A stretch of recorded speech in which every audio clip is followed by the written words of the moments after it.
Understandable. Welcome to this week's edition of Beat Beat.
American democracy, you ask about.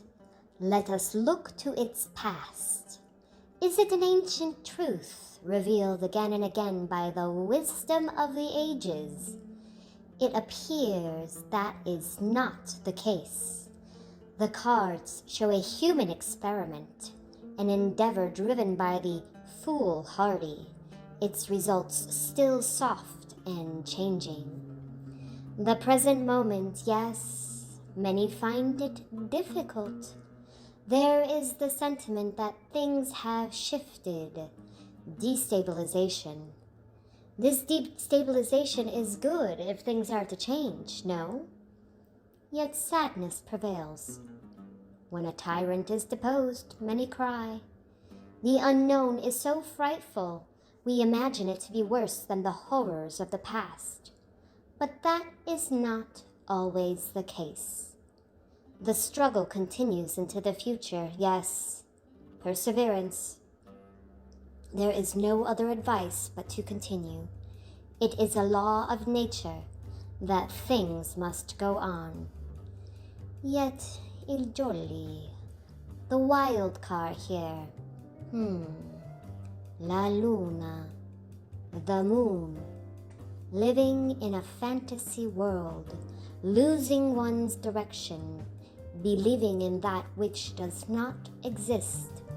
Shadows, phantoms, the obscuring of clear thought and realistic ideas. Here the cards are not showing totalitarian dictatorship. No, the threat posed here comes from weak minds and strong imaginations. A desire to entertain the bizarre at the expense of the practical and the beautiful. To keep this wild card at bay, build more beautiful and useful things. La luna can only shine when the world has turned away from the light.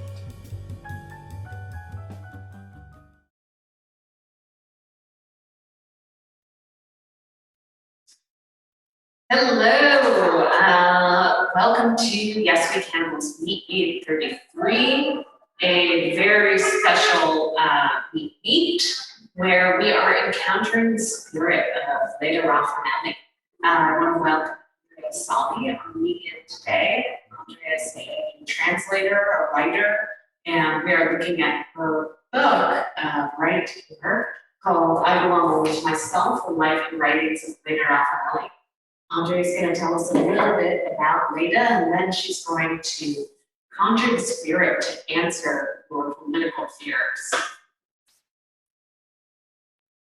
Well, thank you, Liz, for that wonderful introduction. And I can see some of you. Nice to see some of you. And for those who I don't see, I sense you. And I'm very pleased to sense you. Thank you to Yes We Cannibal for having this lovely opportunity to meet. Let me start off by giving you a very brief biography of Leda Rafanelli by talking about her weirdest parts. So Leda Rafanelli was born in 1880. She made it till 1971, died at 91. She was an anarchist who, by common definition, rejects organized religion, yet she faithfully adhered to the tenets of Islam, albeit by her own interpretation. So the first weird thing about this woman who lived for a long time and did a lot of things, which I'll tell you about in just a second, was that she was an anarchist who was not into religion, but was religious. She wrote essays on free love, practiced it in her life, had plenty of interesting love affairs, but she hated feminists and constantly criticized the women's liberation movement as being oppressive and bougie. So here's another weird thing about her, that she acted like what we would call a feminist, but didn't like feminists. She was well known in European intellectual radical circles. What was briefly friends with Mussolini, who, as we know, went on to be one of the most horrific fascist leaders of the 20th century. Another idiosyncrasy of her character, shall we say. She was an extremely intelligent and well-read person who believed and practiced magic, tarot cards, palm reading, dowsing, and amulets. So she's a bundle of contradictions. She doesn't fit neatly into any historical category. She was born to a middle-class family in 1880, began her literary career working as a typesetter.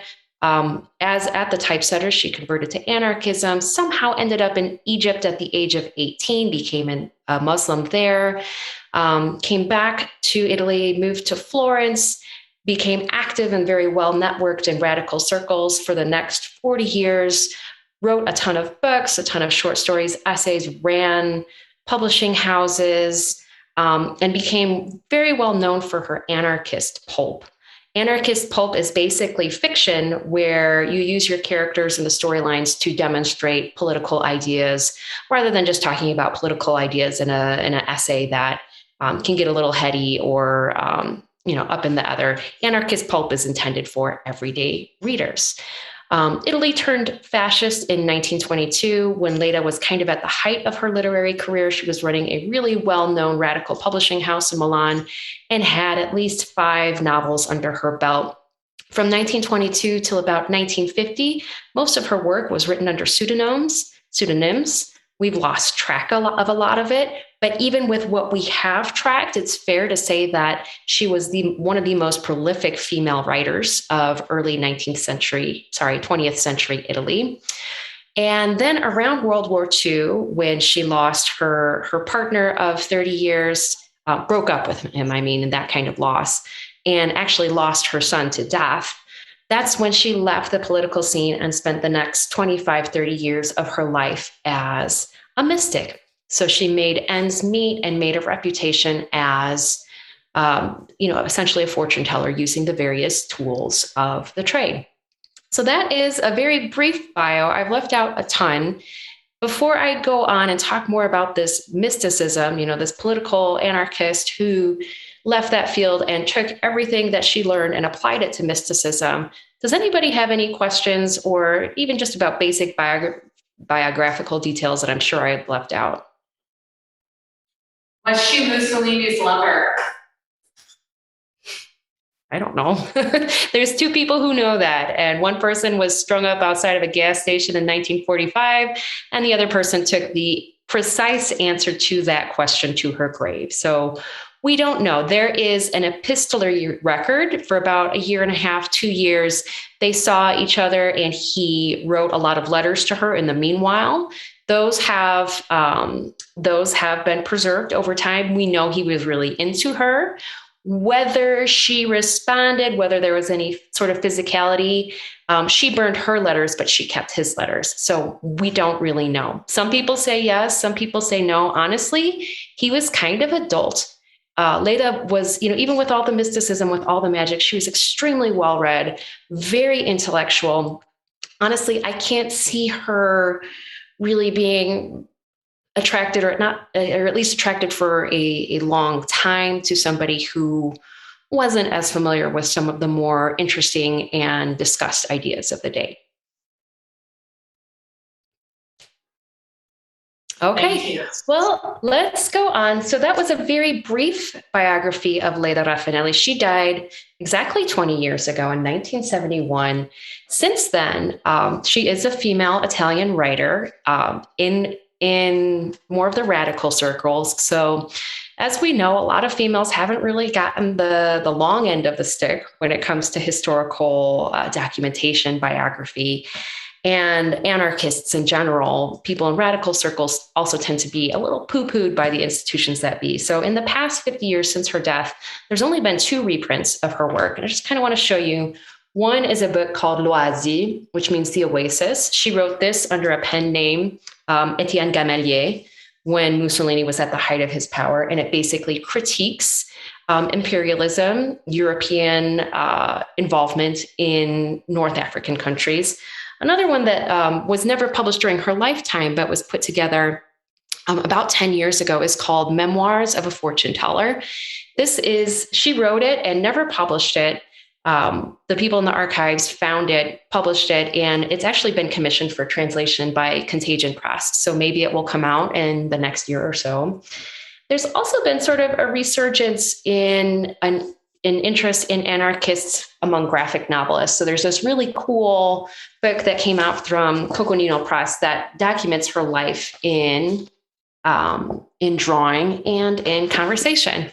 So there is a little bit of stuff about her that has come out within the past 10 years, but still not a whole lot. And it's really because she's a very hard figure to categorize. In terms of anarchism, well, she kind of crossed anarchists in being religious. In terms of feminism, well, she didn't like feminists, so how can you really call her one? In terms of intellectuals, she had this mystic practice her whole life. She made a living on it in the past 25, 30 years of her life, but she kept it going. She was weird. She doesn't fit into the boxes really well, so it's been difficult to preserve her legacy. But she's still a very interesting and fascinating character. So what we want to talk about today is her mysticism. This was the last quarter of her life. She took a lot of what she had learned in political circles about how humans act and what they do and what they want, and applied that to her readings. Essentially, what she did is she set up shop in Genoa, which is a city in northern Italy. It's on the port. It is a port. It's on the Mediterranean Sea there. And she used tarot cards, a dowsing pendulum, palm reading, a bag of 100 stones that she had. I don't know if she engraved them or somehow she set symbols onto them herself, and even pieces of a mahjong game, which isn't really used for divination, but she reinterpreted it as a tool for fortune telling. So she had all of these tools at her disposal. And we know about this because this was very well documented in terms of which tools and how she used them in her Memoirs of a Fortune Teller. And she would use them mostly to interact with clients about their love affairs, family issues, mostly interpersonal problems. She never, as far as we know, directly applied the tools of mysticism to political issues. As far as we know, that wasn't something that she did, but there's no reason why it can't be. Mysticism is really, an inquiry into what power is and where power comes from, and what do we do with power once we figure out what it is and where it comes from. And power, as we know, is a very very current, very important topic in politics. So we do want to let's get into a little bit about this mix of politics and mysticism. I do have some tarot cards. This is a Sopraffino deck. It's a deck this is a reprint of a deck from the 1830s. So it probably would have been a deck that Leida was familiar with. Let's play it a little bit. Let's throw some cards. Let's have some questions. And as we go along, we'll talk about some things that are related and interesting as regards political mysticism. Does anybody have a question to start with? A question for the deck or a question for Leida? Either or. I want to know if you mean that she wasn't a feminist, or she wasn't, like she was against it, or like what was her stance? Yes, she was vociferously against it. She wrote an essay talking about how feminism is poison. So a lot of how today we have people who critique feminism for being too white, or not taking into account intersectionality, or putting together an image of what a feminist looks like and what you have to conform to in order to be a feminist. This is a very broad interpretation of some of the critique of feminism today. It's not unlike when Leida was writing against feminism about 100 years ago. Essentially, she was saying, we have these fairly well-off women who want to be doctors and want to be lawyers and want to get involved in politics, and allowing them entry into medicine and politics and law is going to open the field, allow more people to partake in particularly law and politics, and not change any of the systemic inequalities that are the reason why women are oppressed. That is a very broad and overly generalized explanation. But essentially, she thought that richer ladies getting more power would do nothing to help poorer ladies. And that was her critique of feminism in a very small nutshell. Does that make sense? Yeah. Seems Kind of, yeah. It's surprising. As a writer, as a researcher, I had a really hard time with that. Because again, if you believe in free love, if you believe that women should have agency and power and freedom to do what they want to do, why would you hate on feminists? What aren't they? Even if you don't ideologically believe in the same things all the time, don't you have enough in common to get along? But that was not the case. Again, she thought that allowing women into these spheres of society would just continue these spheres of society that ultimately oppress poor people. So she took more of a class-based criticism of feminism.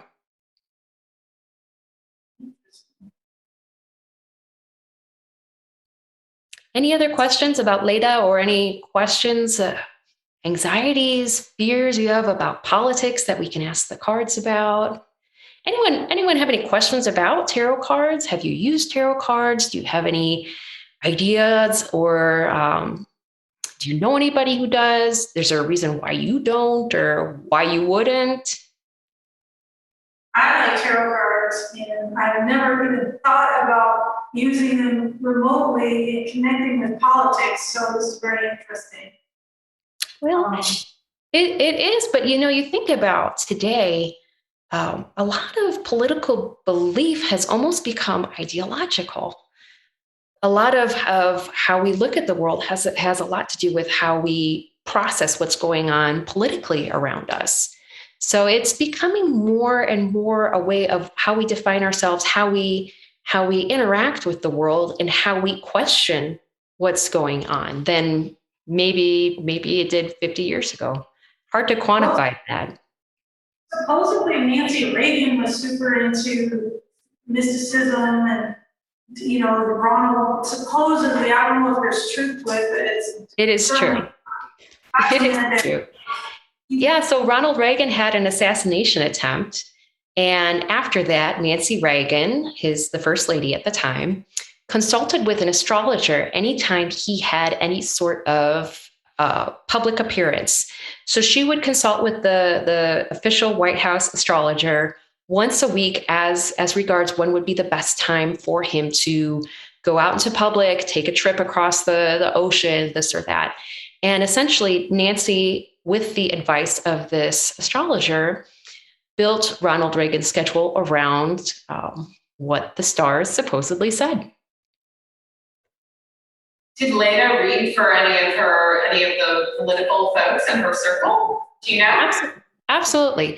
She mentions it in a lot of her diaries. And I don't know if people in her political circle necessarily took it to heart or thought it was something serious or believed in it. I don't know what sort of reaction she got, but she certainly consulted her tools about many questions regarding her entourage and what was going on at the time. And remember, the 1910s, 1920s, you had World War I, which was bloody and devastating and horrific in Italy. It was followed by some of the worst strikes, and worst in terms of bloodshed, and worst, and I should say most widespread in terms of the number of people participating in Italy, I think of all time, which was, of course, followed by fascism, 20 years of fascism, which was brutal and bloody and stressful. And you can just imagine that followed by World War II. It was just horrific tragedy after horrific tragedy. A lot of blood was spilled, a lot of stress and anxiety directly related to political issues was coming up too. So it seems like a pretty opportune time to look for advice in the other. Can you tell us more about her embrace of Islam and the kind of context of that, and what, how she squared the tarot reading with her Islamic faith? So wait, what was that last part of your question? How did she square the tarot reading with her Islamic faith? Sure. So Islam is actually a pretty flexible religion. There's five pillars of Islam. You have to do 5 things in order to be considered a good Muslim. And if you do those 5 things, you're free to continue on with your life however you want, make all your other choices as long as you do these 5 things. And these 5 things, it's prayer every day, it's providing alms to the poor, going to Mecca if you can, and I forget the other 2, but they are certainly feasible. And maybe not the Mecca part, but pretty feasible things to do, practices to have on an everyday basis. So you can be a Muslim and throw tarot cards. It's not like in Christianity, for example, where we had the Inquisition some 600, 500 years ago, and anybody associated with anything non-Christian was. And I guess that's an oversimplification too, because a lot of that Inquisition had to do with the Catholic versus Protestant tension and this and that. But the general idea was Christianity was over here, magic was over here. The two don't play together. And at certain moments in history, if there was any suspicion that somebody who was supposed to be a good Christian was involved with magic or witchcraft, they would be in trouble. They could be harmed. They could be killed. You don't really have that, as far as I know, in the theology or the application of the theology of Islam, at least not during the time when Leda Rafanelli was alive. It is, of course, different today. You have a lot more politics intertwined with religion than you did 100, 150 years ago. So all that to say, there was really no conflict at the time when Leida was alive between being a practicing Muslim and being involved in the occult. And if there was a conflict, it wasn't relayed to her practicing in northern Italy. If anybody had a problem with it, they didn't really know what she was doing. Word did not get around then like it does today, and nobody said anything to her. She also was a Muslim in a 98% Catholic society. There were very few other religious groups in Italy. I say it's 98%. That was over 90%, we can say. Demographics are really kind of hard to come by, at least exact demographics that we can believe today. So she was practicing it on herself. She was not a member of a mosque. She did not have ties with the local imam. So she was very independent in her practice of it and in her interpretation of it. And it was, I should say, we would, in today's parlance and the way we look at things today, we might call it cultural appropriation. We might historicize it and say that Leda Rafanelli was an Orientalist. This is a word that we use to talk about how Europeans were fascinated and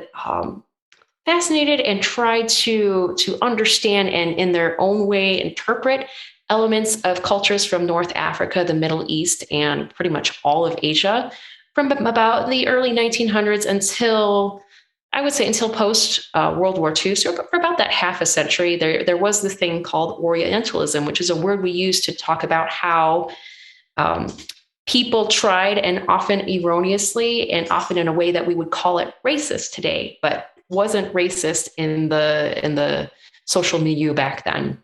People tried to understand and interpret cultures that were not mainstream European. Does that answer the question? You have a Twitch question from Josephine. She's asking for details of Leida's tarot readings for political friends and examples, if you can recall it. Sure. So let's see. The only one she talks about in Memoirs of a Fortune Teller, it's not even political. It's for a fellow author in Milan, and about pre-World War I or right after World War I in the 1910s, somewhere in there. So that was a public figure who she read I don't even know if she read the cards, or I think she did her bag of stones for, that was Mina, I believe. No, not Mina. I can look it up. So the one thing in her memoirs that she talks about is divination for a fellow author, not for a fellow activist.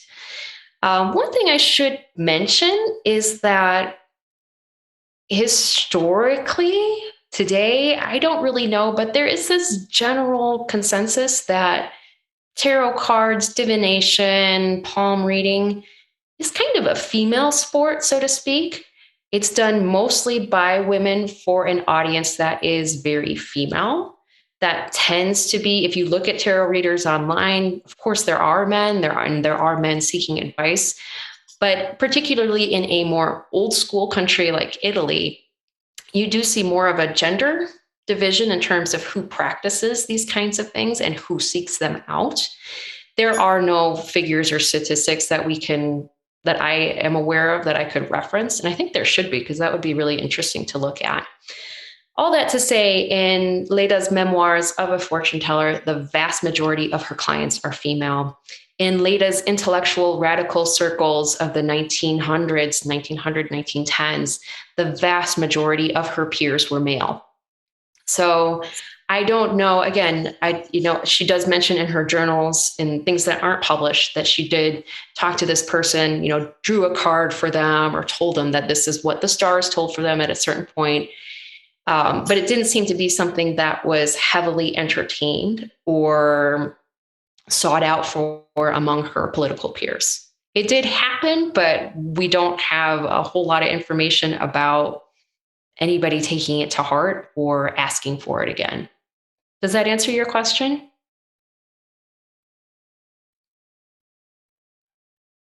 Thank you for that. I was wondering personally, what drew you into Leida's archives? What spurred you to become the medium for this quixotic, unusual character? Yeah, that's a good question. I don't really know. And I'm very smiley. Leda Rafanelli was a very serious person. She carried a lot of pain with her for her 91 years. We are not similar in terms of personality. I do not think I'm a reincarnation of her. But there is something very intriguing about her ability to simultaneously break across several different ideological lines, to be a religious anarchist, to be a liberated woman who criticizes feminists, to be an intellectual who fully and proudly engages in mysticism. I think it was the combination of her what we might even call inconsistencies that I found to be very interesting as somebody researching a biography, researching this moment in Italian history. Somebody who is able to sort of defy categorization and yet still be coherent and have interesting points of view to share. Is just a fascinating case, if you ask me. And I'm not sure if you already said while we were sort of getting set up with the tech here, but what brought her from Egypt? What brought her family from Egypt to Italy? We don't know. We don't know. She writes extensively in her memoirs about her 3 months in Egypt, I think mostly spent in Alexandria. At that time, which would have been right about 1900, 1901, there was a huge Italian community in Egypt. They had recently built the Suez Canal and imported a lot of Italian labor in order to do that. Egypt was also sort of a safer space for political exiles. So if you were in trouble with the law for something you had said or something you had written in Italy, in France, in Greece, then you could take a boat down to Egypt, meet up with a lot of people who spoke the same language as you, who might be able to give you a place to stay or a job to do, and stay out of prison. So there was a pretty healthy Italian community down there. Honestly, there's no proof she was ever in Egypt. For as much as she wrote about it, for as much as she talked about it, there's never been a passport or a ship ticket or anything from customs ever found. So we don't have any proof that it happened except for what Leda Rafanelli says. So if she's being honest, we do know something may have happened. As I say, we do know something may have happened. It's a suspect sentence, but it seems as if her father had some sort of fall from grace. They were middle-class Tuscans, and maybe he went to prison for a little bit. He was not necessarily political, but that doesn't mean you can't go to prison for some sort of writing or speaking out.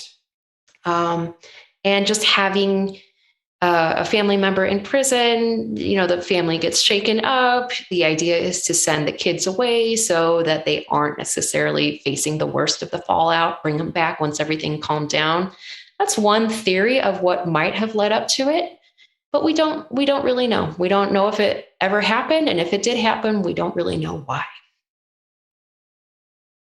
Well, that's very interesting, because how suspect are you of her own details in her journals and notes? Or do you feel she's a reliable narrator? She was first and foremost a fiction writer, and she wrote really wonderful pulp fiction. Her illustration of how anarchist principles can help oppressed people, to how European imperialism is not just wrong, but hypocritical and disgusting on so many levels. It was absolutely brilliant. It speaks to an audience that is long gone. It's very difficult to, if I was to look at some of her things, her critique of, for example, Italian colonialism in the 1920s. I mean, who would really want to read that today? We have different kinds of colonialism, different things going on that need to be talked about, not so much practices and interventions that the sun has long set on. But she was quite a brilliant fiction writer. I believe she also had a flair for drama. And as evidenced in her, collection of photos, she left a lot of photographs to history. She loved to dress up and take very dramatic photos. I think I might have some here that I can show you just offhand. This is one from when she was maybe in her 80s. So she would do a lot of great hair or great costuming and backgrounds, and just had a flair for the dramatic, very powerful fiction. I don't know. I don't know how much of what she writes is the truth, the whole truth, and nothing but the truth. And I don't know if it really matters. And I have one final question before I shut up and let other people ask and or read. But I know that you have spent some time working with the Romani community. Do you think that was she modeling herself on her ideas of Romani life, or was that an influence? Well, so Romani, so she does claim in her biography, her autobiography, that one of her grandfathers was a member of a Romani tribe.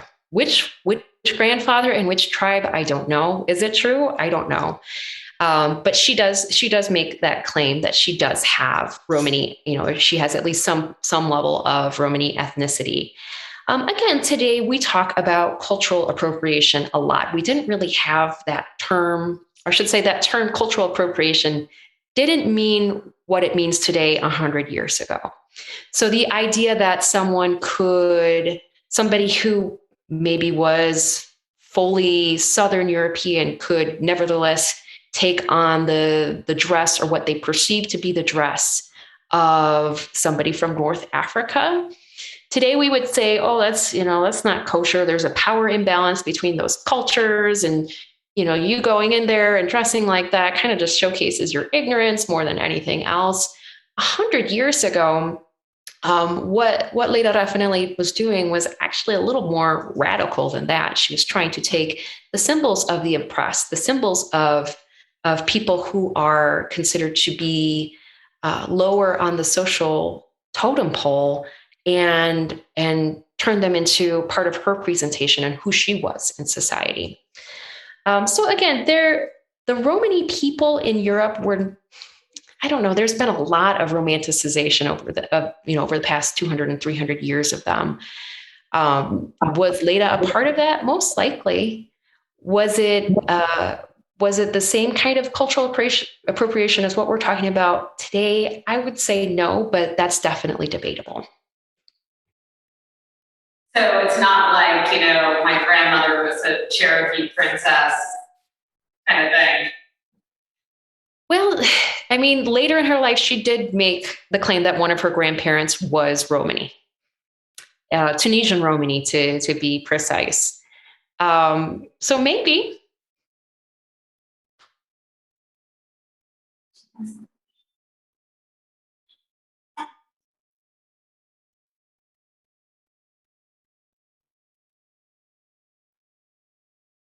I think I'm ready for a reading. I don't know if our telematic audience has further questions. I think the in-house audience is ready.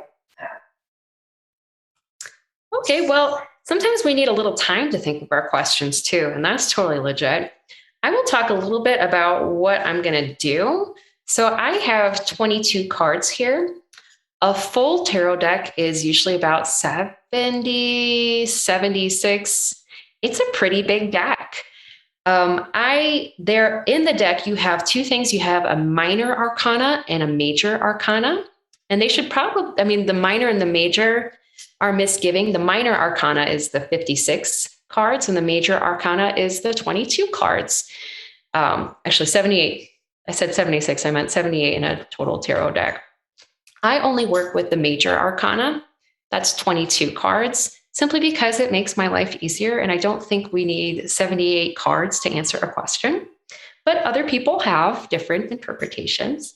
As we talk about tarot cards, there's a lot going on with tarot cards today. You can see this is a deck from 1830, a reprint of a deck from 1830. It's very Caucasian. It's very heteronormative. It's very binary in terms of its gender representations. And it's very locked into symbolism of European cultures that may not apply to our everyday reality, even here in North America. It's got a lot of symbolism with coins and swords and batons and chalices. Maybe you have a chalice at home. I think most of us use mugs and cups. So there's a lot going on today in terms of people reinterpreting tarot decks, redrawing them. And I think maybe we'll also see people cutting down. Why have 78 if you don't need 78 cards? Tarot started out as a game, just as playing cards. And then people started to use them to come up with ideas, to come up with reflections. I don't think they're the best for telling the future, more so reflecting a current moment or a current spirit. But other people digress, of course. And I'm just talking as everybody maybe is thinking about some questions they might want to ask, some political anxieties, something that's bothering them. It doesn't have to be a yes or no question. It can be more of a, I want to better understand this. It can be very specific. We don't know what the cards are going to say. So who knows? You can put anything you want out there. I will also say just sort of a little bit of, shall we say, tarot card psychic health. If you do ever go see a tarot reader, a lot of the really good ones these days have a 6-month rule. From when you see them, you will not be able to get another reading with them for another 6 months. This is to stop people from becoming addicted to trying to understand things through the cards. We know really tarot cards are just a tool to help us lock into our inner voices and our intuition and perhaps the collective unconscious, if you want to go there. They're not something to necessarily rely on or choose what you want to eat for breakfast that day. They don't necessarily need to be involved in every minor decision of your life. And people who are particularly anxious or going through a rough time have a tendency to do that. It's not their fault. It's just kind of what the brain does sometimes. So a lot of really good tarot readers will not allow you to come back for 6 months after you get a reading with them. Other tarot readers take an asynchronous approach, and this can be done over the internet. It can also be done over the phone. But essentially what they will do is they will throw your cards and then have a discussion with you 24 to 48 hours after. This is both so that they can have a chance to reflect on the cards and think about what that particular combination of cards might mean before they hear your voice, before they talk to you about what's going on. And it's also to eliminate any sense of urgency. When someone makes you feel urgent, or that if, when someone has cards in their hand and there's this feeling that if you don't do this now, you will have you never want to encounter that. That's a sign of a scam. That's a sign of someone who's trying to make you feel fearful and potentially, most likely, take advantage of you. So a good tarot reading should never give you a sense of urgency or never provide you with any sort of feeling that if you don't do this, you will, blah, blah, blah, blah. It's a reflective sport. I mean, in Italian, we don't say tarot reading. We say un gioco di carte. It's a game. Gioco means game. It's really just a very casual, almost a detached way of, as if you would look at your reflection in the glass of a storefront as you're passing by. You wouldn't get up there and get intense and get super involved. Oh, no, you're just glancing as you pass by. And that's the idea of a tarot reading. You're just glancing at what things look like right now and as you move along your way. We have Pardon? We have our first question for the cards. Ooh. If our intuitions, this is for Matt, if our intuitions have been programmatically replaced through various manipulations, i.e. Bernard Stiegler's prehensions, how can tarot recapture them? In other words, are our etheric intuitions immune to the earthly political field? Can you say that for me one more time, please?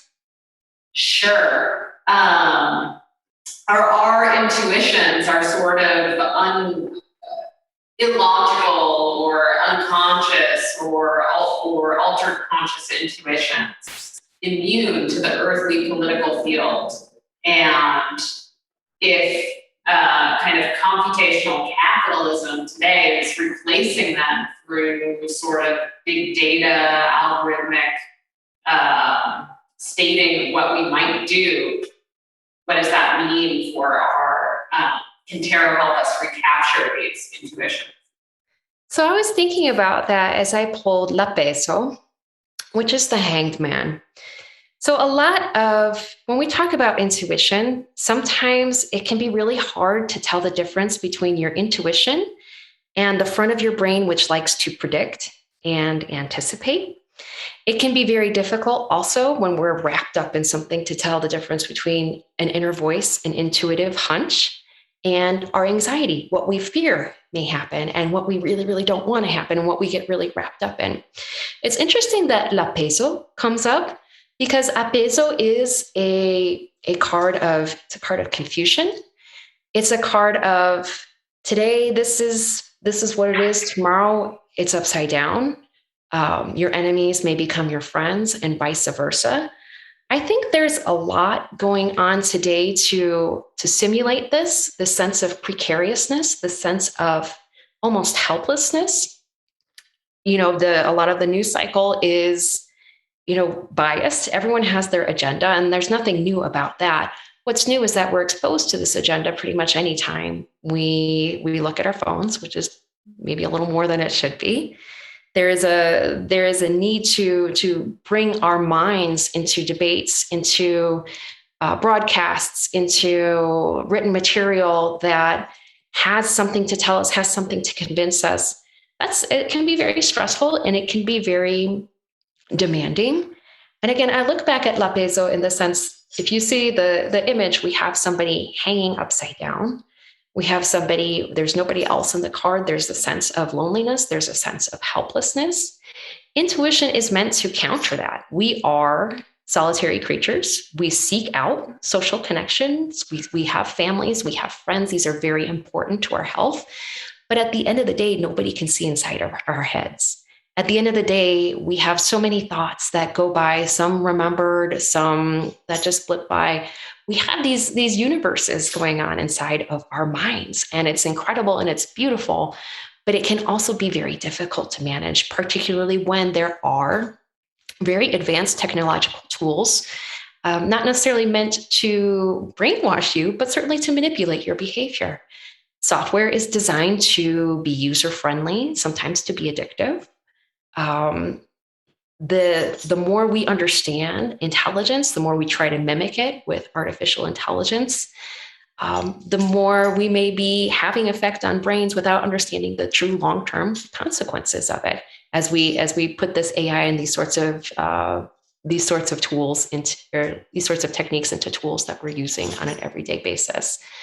So again, intuition is meant to accompany us as we are going through the world, as we are encountering things we haven't seen before. It's supposed to pair with the rational mind.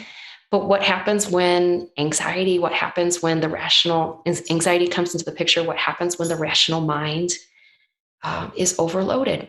How does intuition counter with us? It can be not the easiest situation. Does it win over? I don't know.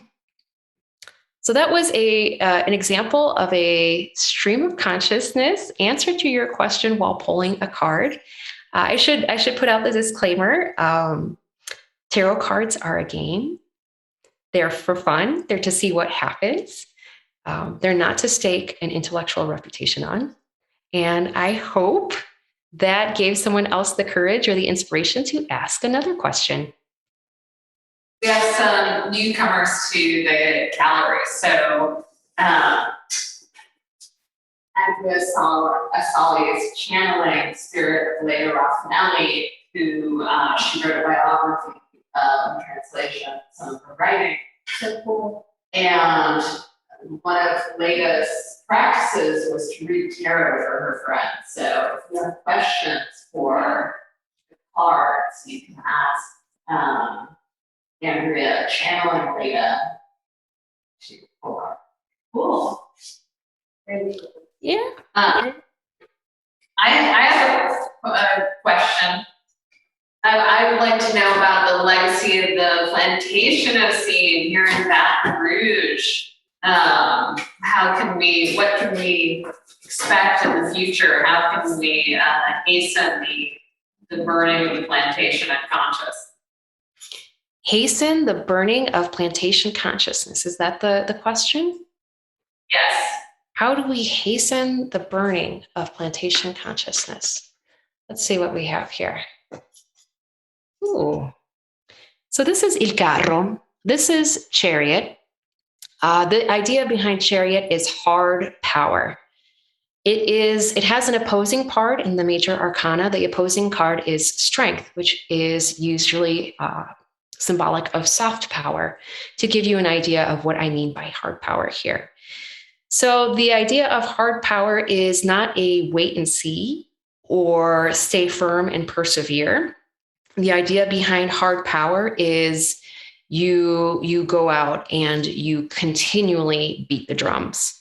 The idea being it's the most effective tool in situations where only a hard power approach is going to make sense.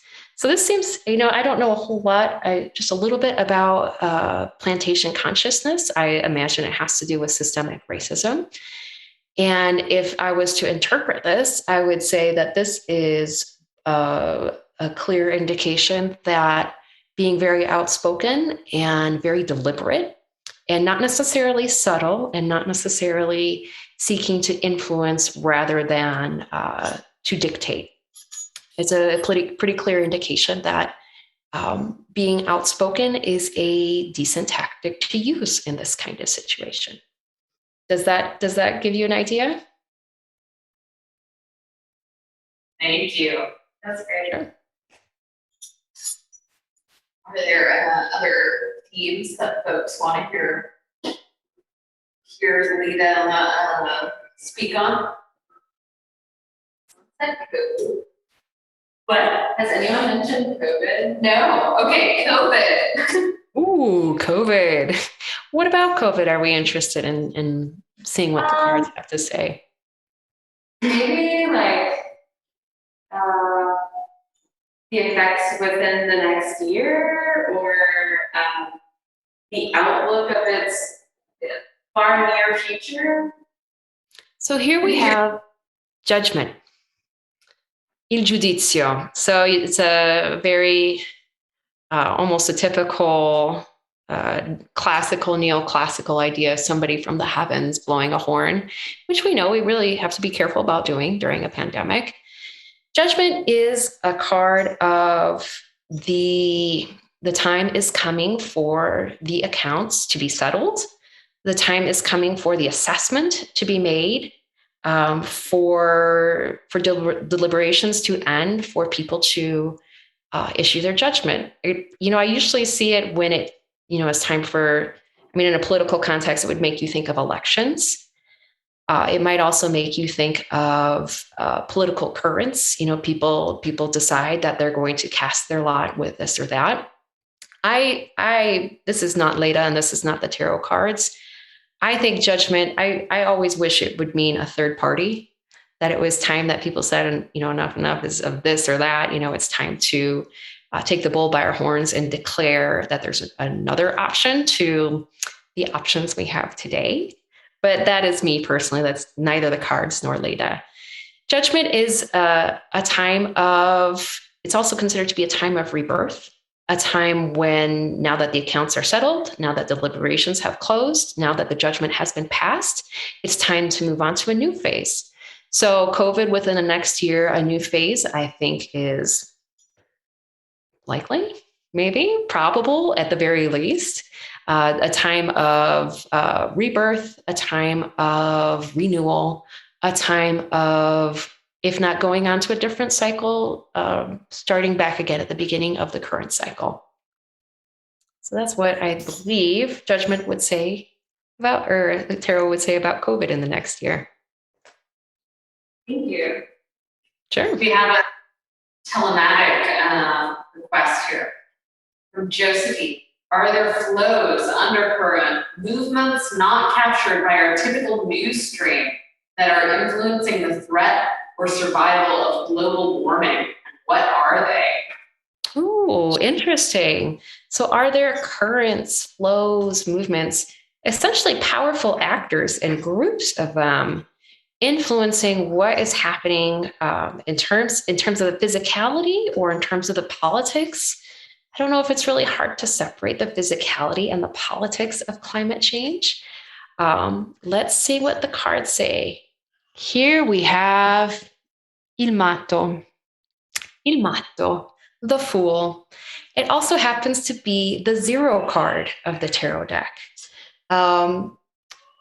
You can see this about almost 200 years ago, the idea of a fool with a dog biting his butt as he carries his belongings and a little stick off the side of his back.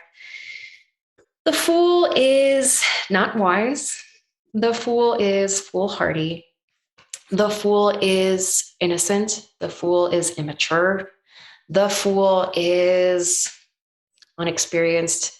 The fool is not well versed in the ways of the world and history and the lessons we've learned from the past. So to answer your question, are there flows and currents influencing what's going on with climate change? When I see the Il Matto, I don't really think of any sort of organized or sophisticated or strategic force. When I see the Fool, I just see human ignorance. So, I mean, it almost sounds like a no-brainer. Of course, human ignorance has a very big role in the debate and the course of action concerning climate change these days. But when you ask, what's at play in terms of influencing what's going on here, and the Fool comes up, I think that's more or less what it means. Okay, we have an anonymous question. Is Mark Zuckerberg human? Is Mark Zuckerberg human? Well, okay, that's a very good question. I mean, of course, I think it's pretty, I would bet that he's flesh and blood and Homo sapiens sapiens, but let's see what the cards say. Let's see what the cards say. They most likely point to the metaphor of who he is. Ooh, l'imperatore, the emperor. So the emperor, in the major arcana, you have the emperor and you have the empress. You have the hierophant and you have the priestess. These are 4 very binary. Like I said, the tarot deck has still to be updated to where we are today. The emperor is considered to be not a spiritual authority, but certainly a powerful figure. It's associated with patriarchy. It's associated with authority. It's associated with doing, telling, more of a manifestation of traditional top-down hierarchical power. So is Zuckerberg human? Probably a very powerful kind of human, and we know power corrupts. So does power make you not human? Possibly. I think that would be an interesting path to go down to see, what happens to somebody's empathy and their humanity and their common sense and their idea of the world around them when they are in positions that allow them to have so much influence. I think another interesting thing about having the emperor is the emperor is almost always associated with hierarchy. So if we were less of a hierarchical society, would an emperor have as much power? Probably not.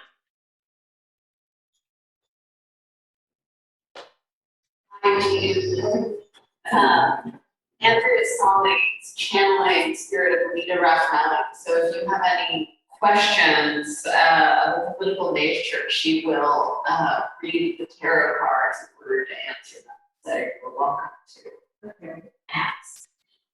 We have a question that I missed earlier.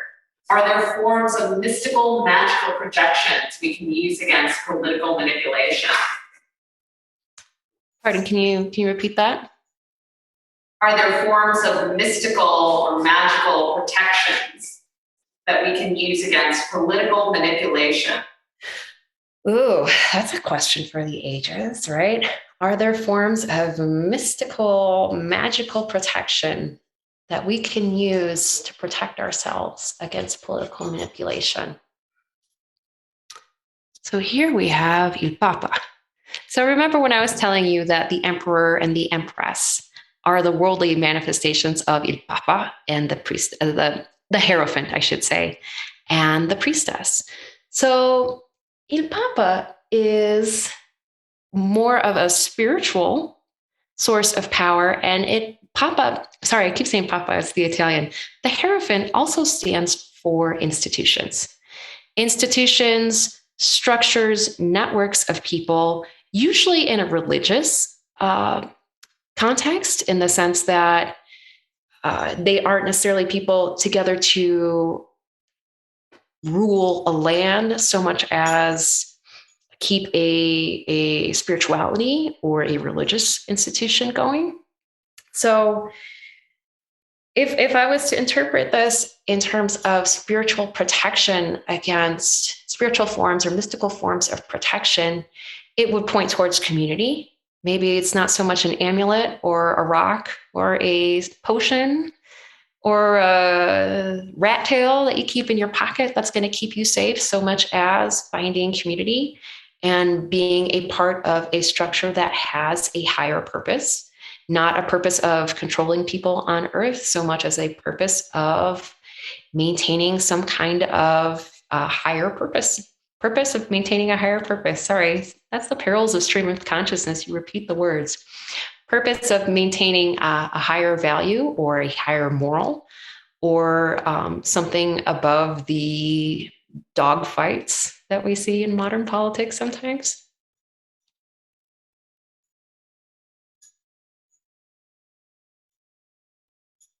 Okay, I have a question.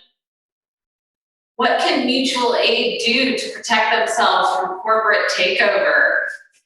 Ooh, what can mutual aid do to protect themselves against corporate takeover? That's interesting too. You know, corporatism is the kind of government that Mussolini, I don't know if he invented it, but he coined the modern usage of the word corporatism to talk about how business and government would go hand in hand and keeping everybody in line. Here we have La Forza. La Forza, again, is soft strength as compared to the Chariot, which is hard strength, hard power. Soft strength is influence. Soft strength is persistence. Soft strength is not a forceful in the streets yelling. Soft strength is a continual checking in with people, is a keeping the fire alive, is doing all the small things that make you who you are, eschewing grand gestures. Soft strength is growing roots. Soft strength is not going against something. So to interpret this as regards to your question, I would say it's more of an idea of keeping the mutual aid going and staying true to its mission and persevering and not being thrown off course, more so than mounting any sort of organized front or forceful denunciation of the corporate powers that be.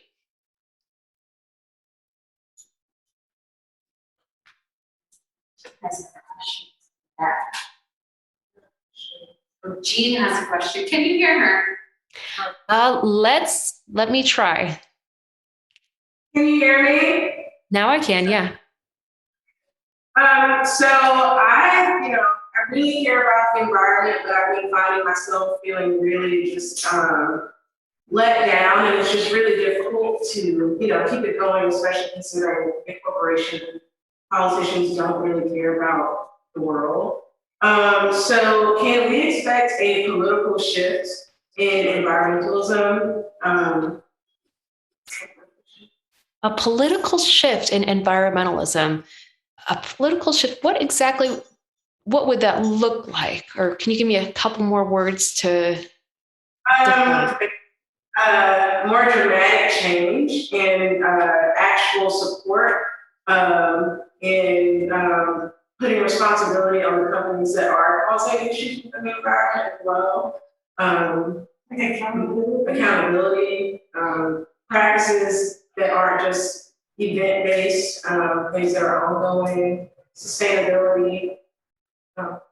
So I just pulled La Peso again. If you remember, La Peso is things are up in the air. Your enemies today could become your friends tomorrow. It is a card of a lot of change and a lot of unknown. And a lot of it, I'd say this is the quintessential wild card. In this case, I think the message of La Peso is expect the unexpected, in the sense that it's going to be a freak incident or an outlier who comes to be a major player. Something is going to be shooken up. There is going to be a different direction, but we can't really predict it. So things will change. We just don't know how. And it's probably going to change in a way that we don't expect right now. Does that help? Yes, thank you. Sure. Andrea, as the conduit between Leida and our world, what do you think Leida's would take issue with today? What would she be asking the cards? Well, I just pulled Il Diavolo. Il Diavolo, this has a very Christian context to it, interpretation to it. It also has a very mischievous, almost pastoral, rural, pagan aspect to it. This dude isn't red. He's got more of a goatish aspect to him. I think Leida, again, she and I are not the same personalities. I think she was much more judgmental of individuals more so than currents. I think currents and mass think is more of a problem.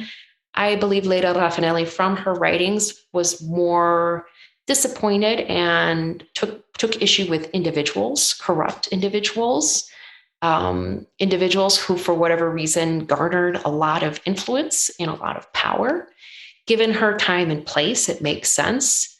I think Leda Rafanelli would be more likely to say there were some bad eggs out there who were making everybody miserable, rather than saying, look, there's some currents in society, and when people fall through the cracks, like, this is kind of how it happens. And again, there's been 50 years of really good sociology and social psychology and anthropology since when Leida died and when we're talking now. So there's been a lot of things people have studied and written about and interpreted in ways that our brains can wrap around them. We understand human folly a little bit more. We understand why people do things the way they do, what desperate people are capable of, what humiliated people are capable of, more so than we did 50, 100 years ago. So from her writing and from the card I just pulled, which was the devil, I believe Leda Rafanelli would be more hung up on some of the individuals rather than the currents that are moving through our world today, or the mechanisms of human emotion and social psychology that lead us to think what we do and think what we think and do what we do in a lot of cases. How do you think Leida would have used Facebook? Would she be like a psyops, counteractor, or would she? Oh, it's hard to say. I mean, Facebook started off as a college thing, and now it's kind of like boomer territory. So it's really hard to say. It's really hard to imagine people who died before 2000 with any sort of technology in their hand. And who knows if she would have used it or done anything with it. I mean, it's, cell phones and social media is certainly widespread in Italy today. I know several of her great-grandchildren are on Facebook, so why wouldn't great-grandma? But, but yeah, I mean, it is an interesting thing. Like, what would some of our bigger social critics say about the moment we're living in and the technology we use to live in that moment?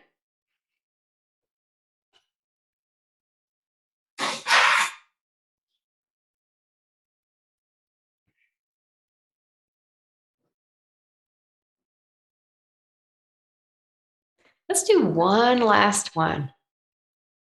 Places for What's that? places formulating one. Got it. I will wait. Also, there's like any backstory on his share of Leda Rafanelli. Yeah, we have some latecomers who maybe after review, if Lacey can remember their question. Sure. Say a little bit about Leida again, because we have some people who joined kind of late in this your introduction.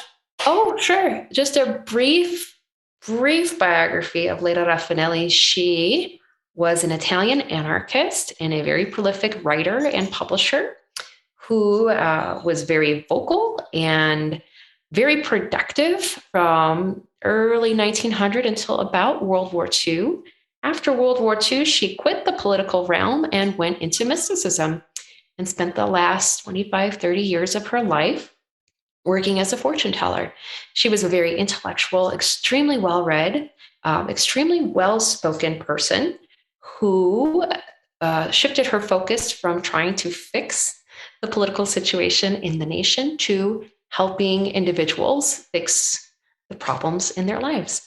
And what I like to do with these tarot cards right here is kind of combine the two axes of Leida's life, her political involvement and her mystic involvement, by taking questions from you about what political anxieties you have, what you worry about when it comes to government, when it comes to policies, movements, problems in the world, things we're doing or not doing, and look to the cards for some advice or some guidance about how we might approach these problems or approach how we think about them. Josephine is asking if she had any connection to Freud. No, she did not. Leida, especially at the publishing house she had from 1911 through the 1920s, she spearheaded the translations of a lot of particularly North American and English scholarship. They did Nietzsche as well. They were the first to bring Nietzsche into the Italian language, but they did not do anything with Freud. And I'm not a Freud scholar. I don't know if he was published by other houses or popular in other milieus.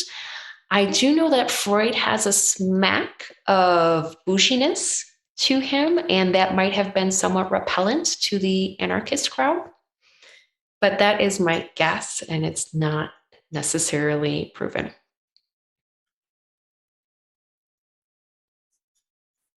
Do you remember your question? Do you guys have a question? So today we have some of our favorite neighborhood kiddos who just walked in the door.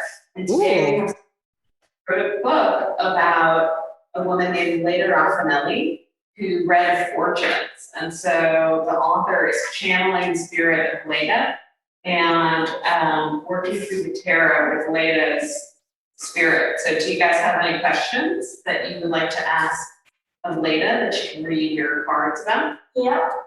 What? Mine is a boy, and I like how he looks. What? I like how he looks, and he looks pretty, and he looks nice. What's your question then? My question is, This is Caesar. my name is Caesar. And so I like to ask, I read a book about the words in the book. It's a very meta question, I think. Did you hear that? Could you please repeat it for me?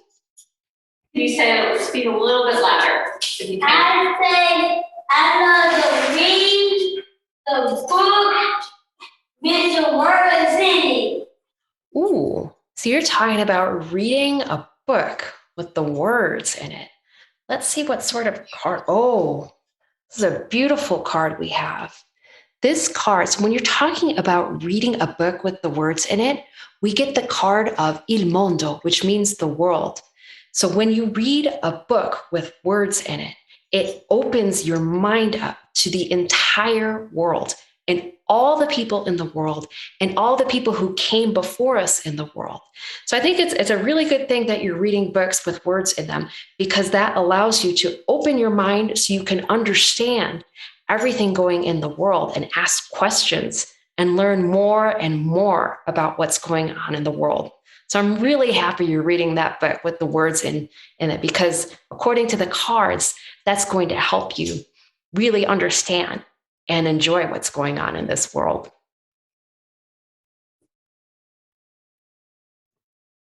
I think that might be, unless you guys have other questions for Leida. What's the deal with Fox News? Can you hear that? What's the deal with? Fox News.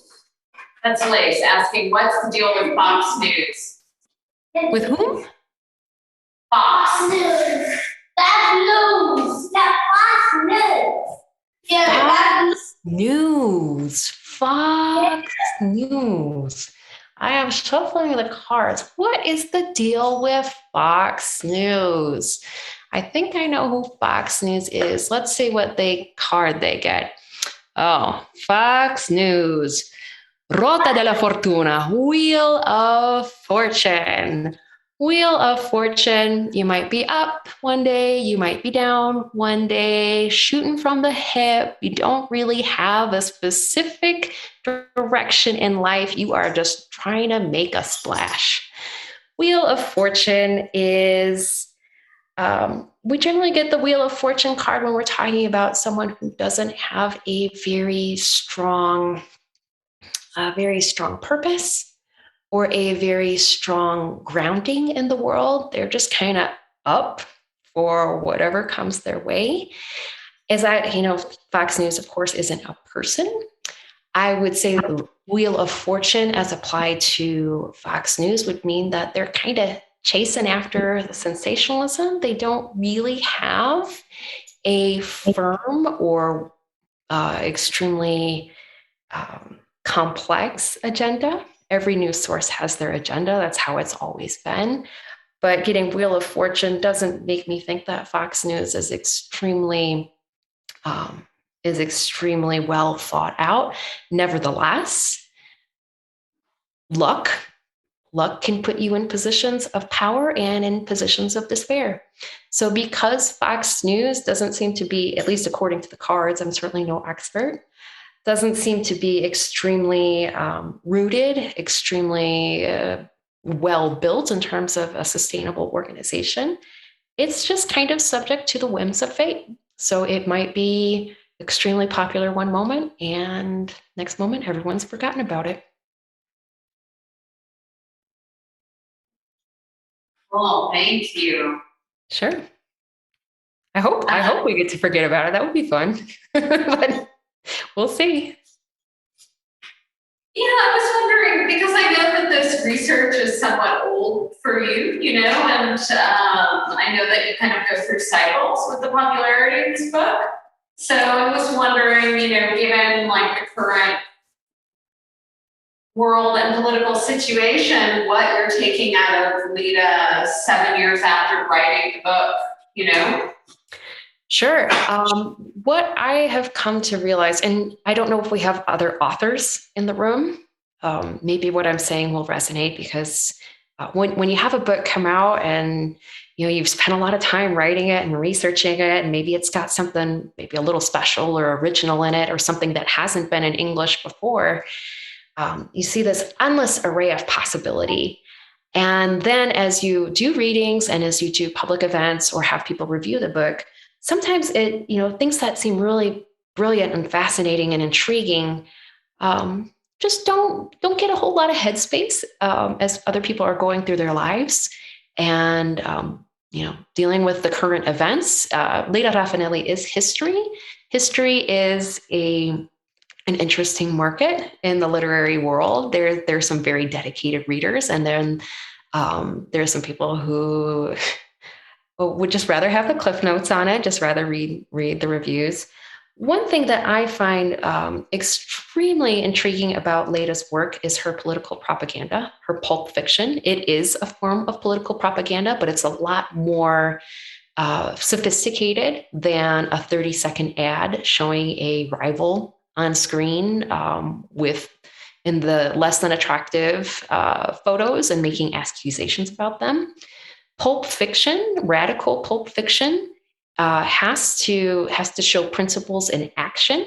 And we tend to be readers, as we digest a story, we tend to be much more critical of our investment in a story, of whether or not we believe it, than we necessarily do with a television ad.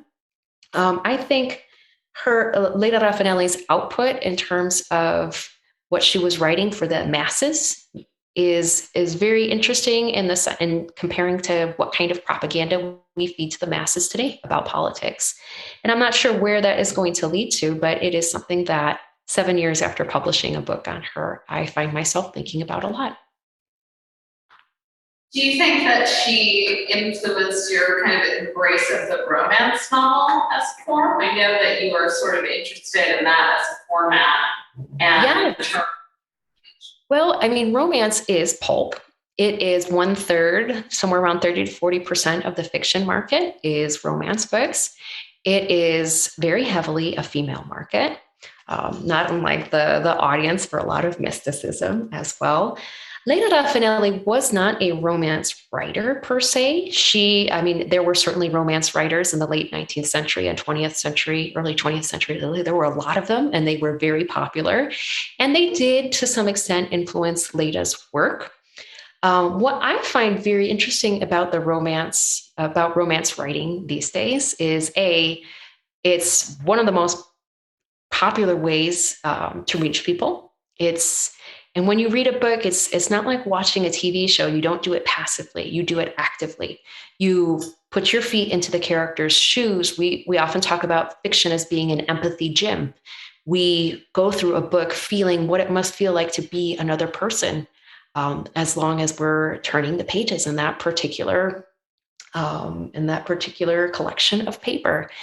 I do think the idea of using romance fiction, romance novels, as a way of digesting some of the incredible social changes we're living through right now is an intriguing task. It's something I work on, and I'm actually coordinating right now, doing romance writing workshops with older adults, ages 60 and above, because this is also a sector of society that deals with a lot of invisibility. And by having these older writers talk about romance and love, particularly with older characters experiencing romance and love, it helps to rehumanize, at least in our minds, a population that is often degraded and decentralized. And if you decentralize someone, that's going down the road of dehumanizing them as well. Do you guys have questions for Andrea about her writing or about Leida?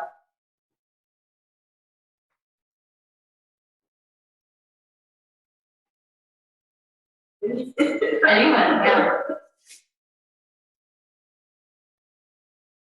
Okay, literature, keep it or derogatory term?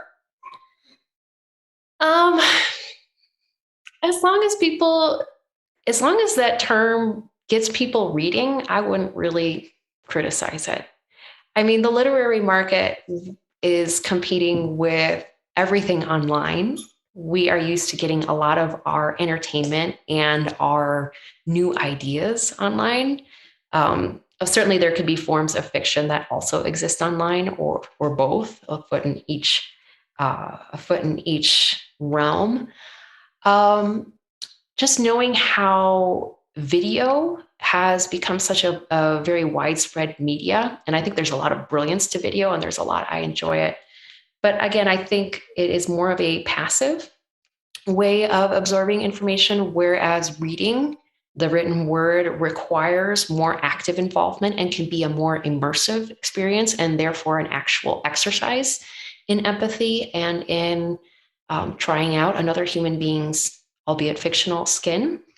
I would say use whatever term needs to be used to get people to make sure that they're reading as much, or at least in healthy doses, to accompany the video watching.